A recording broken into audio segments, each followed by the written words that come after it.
What if I told you the problem isn't dinner, but it's everything before it?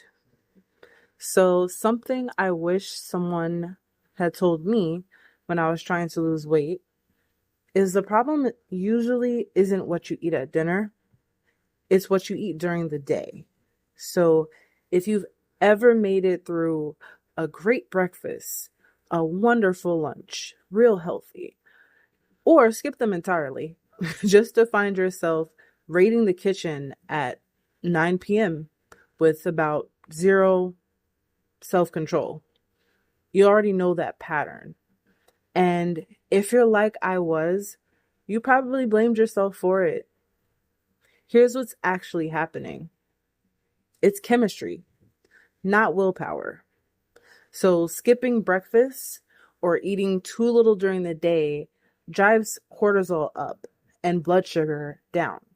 So by evening, your body is in full craving mode, not because of weakness, but because your hormones are doing exactly what they're designed to do when they sense this kind of deficit. So cortisol is your stress hormone. When blood sugar drops too low for too long, cortisol rises to compensate. And one of cortisol's jobs feels like it makes you seek out fast energy. That usually makes reaching for something high in sugar or refined carbs. And at the same time, ghrelin, your hunger hormone, climbs throughout the day if you haven't eaten enough.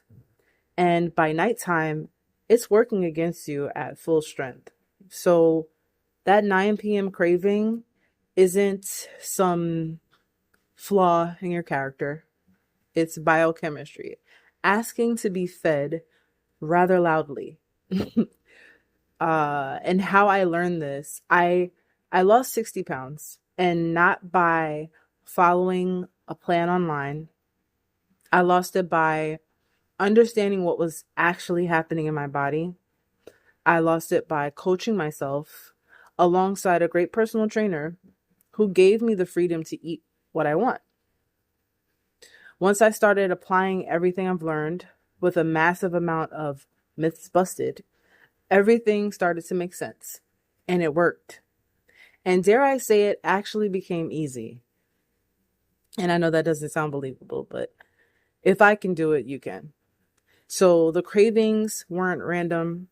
The failures weren't failures.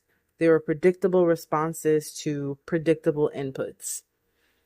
Once I understood the mechanism, I could actually work with it instead of fighting it.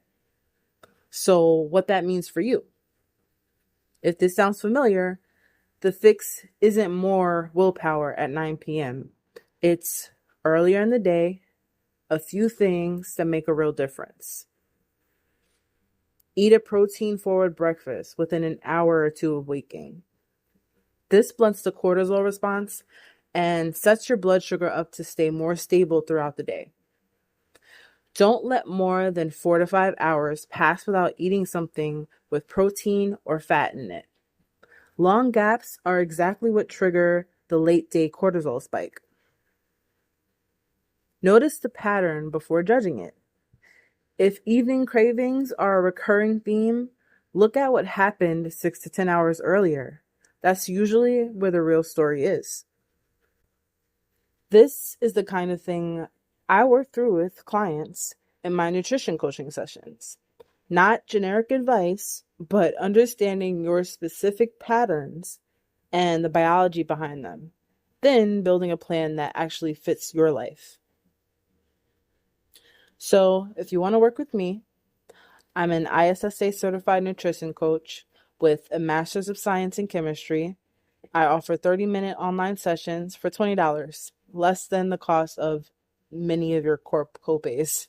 You'll leave with a personalized plan based on your specific patterns, so not a one-size-fits-all type template. So book a session.